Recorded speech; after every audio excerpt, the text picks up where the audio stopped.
Thomas and Friends' Wonders of Sodor was released in March 2026 and has been fairly well received from what I've seen and heard. Personally speaking, I still got some enjoyment out of the game and even experimented with using it to make my own original stories, as an alternative to the complicated and frustrating Trains 2019. But in typical Dovetail Games fashion, Wonders of Sodor launched in a rough state, and now that I think about it, I would argue that the initial state of this game was too rough given just how much money it costs, and it seems like Gordon agrees with me. In any case, I thought I would revisit what is effectively Train Sim World Thomas the Tank Engine Edition and see how it's getting on following the first patch.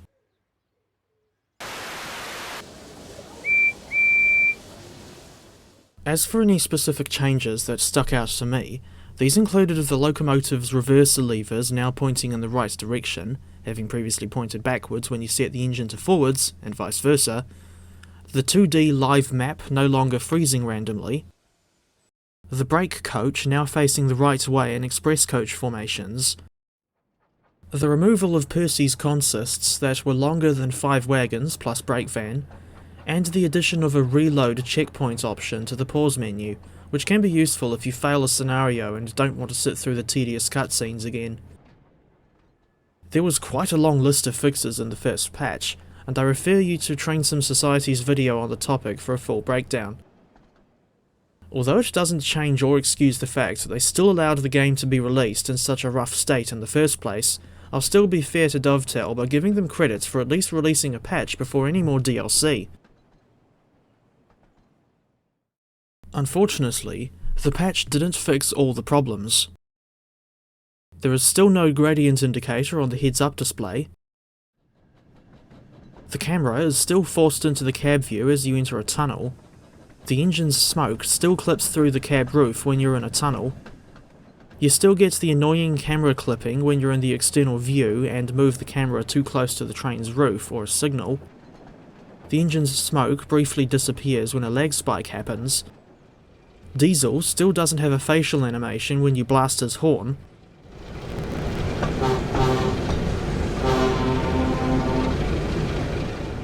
And there's still no option to change the signal and speed limit indicators to something more minimalist.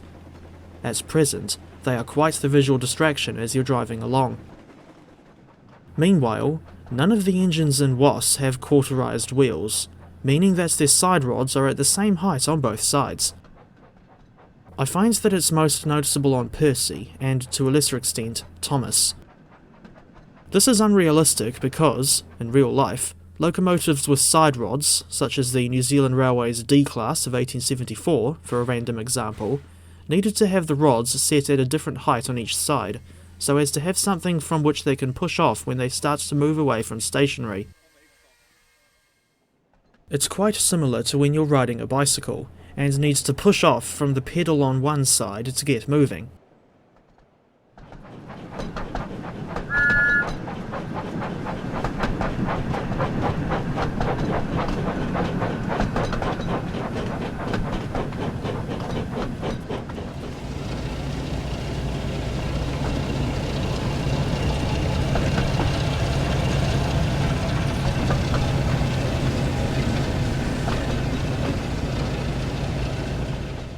Sometimes, the NPCs won't get on your train.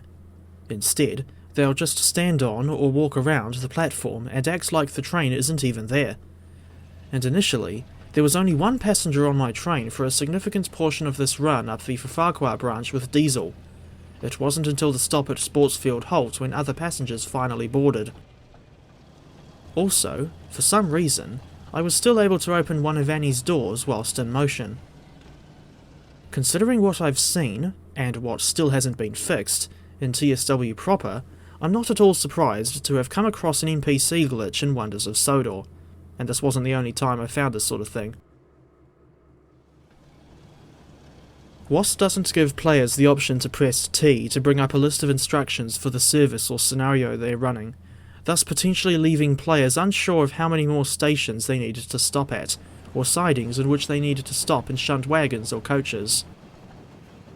Speaking of things relating to the driving experience, I find it a bit annoying how you essentially have to spam the relevant keys for the throttle and brake levers to maintain slower acceleration or braking rates if you don't want to hold either the throttle or brakes at 100%.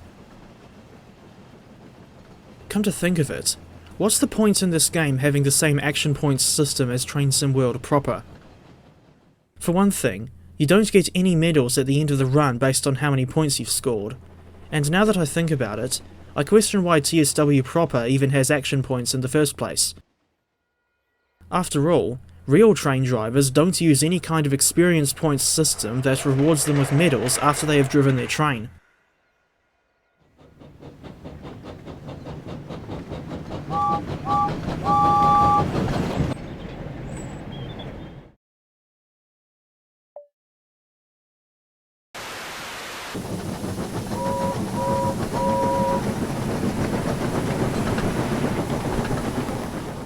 As for anything else I would suggest as improvements for Wonders of Sodor, firstly, I think there should be an option for players to spawn on foot in timetable mode and observe the engines going about their work from the perspective of a rail fan or passenger, just like what you can do in TSW proper. Why that wasn't included with WOS at launch is beyond me. Secondly, the yard layout at Croven's Gate looks kind of odd, in the sense that there aren't many sidings for the narrow gauge Skarloey Railway, and only a pretty basic depiction of what's supposed to be Sodor's main workshops on the standard gauge side, so that's something that could be sorted out. Thirdly, the bugs I mentioned earlier in the video could certainly do with being fixed, and fourthly, there should be an option in Explore mode for players to spawn items of rolling stock individually, rather than only being able to spawn the rolling stock in preset consists. In any case, I am of the opinion that, alongside bug fixes that really should have happened before release, what Wonders of Sodor really needs most of all is route extensions, more locomotive characters, and a wider selection of freight rolling stock, and perhaps even Gordon's special coaches and James's Bumblebee livery, both of which were from Season 10. As mentioned in my original review of this game, the one line that I want to see added is the Skarloey Railway from Croven's Gate to Lakeside and the Slate Quarry, complete with Skarloey, Rheneas, Sir Handel, and Peter Sam. Ideally, I would like to see the full SKR roster included, but I would be okay with just getting those initial 4 little engines, at the very least. At present, the environment in Wonders of Sodor feels totally desolate with only 6 locomotives present, which means the timetable mode services and story-based scenarios can feel very boring as a result, with one example being the first-class engine scenario, when you're driving James from Knapford to Vickerstown with the mail train. Come to think of it, the spur via Ballyhoo doesn't get any services at all in timetable mode, so what was the point of modelling this station for WOS in the first place? As an aside, and thinking back to Season 10 for a moment, does anyone else think that the Gauge 3 James model looks a little weird where its proportions are concerned? Before I forget, I should mention that this line from Clarabelle in the branching out scenario comes across as a bit on the nose, considering the current limitations of the game's motive power roster. Thinking back to what I said in the intro, about using WOS instead of Trains 2019 as a platform for original stories, I pulled it off twice, with Coaches and Cricket, followed by You Got a Problem (Street Beat), but trying to come up with a decent story is difficult given the very limited cast of characters at present. I also think it would be handy if WOS gave players the option to place human figures or other assets wherever they need to on the route, depending on story requirements, just like what you can do in Trains 2019. Something I would like to see added to the face-changing menu in WOS is the option to manually control the engine's eye movements by clicking and dragging the mouse cursor.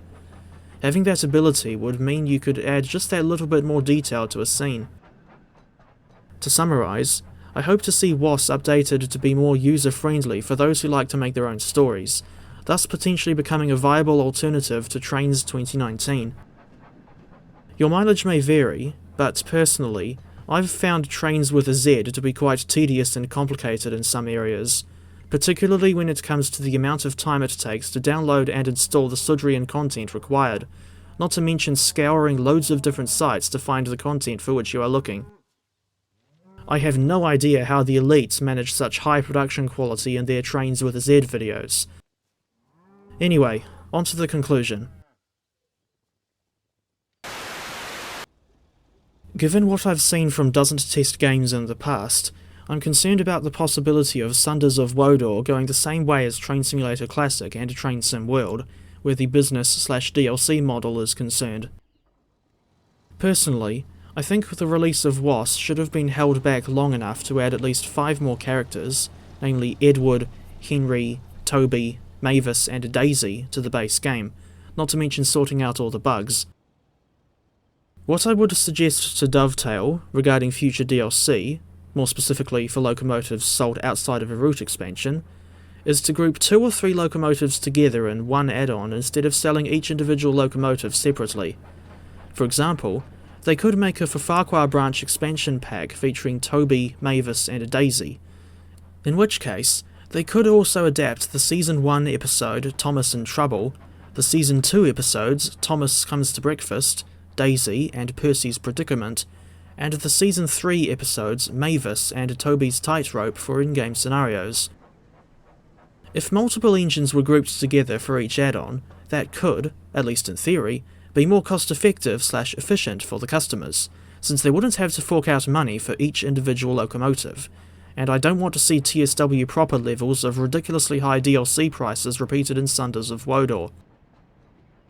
This Thomas game has so much potential that it is not funny, but the game needs to be handled well in terms of quality control, and not screwing over the paying customers. Please take notes, Dovetail.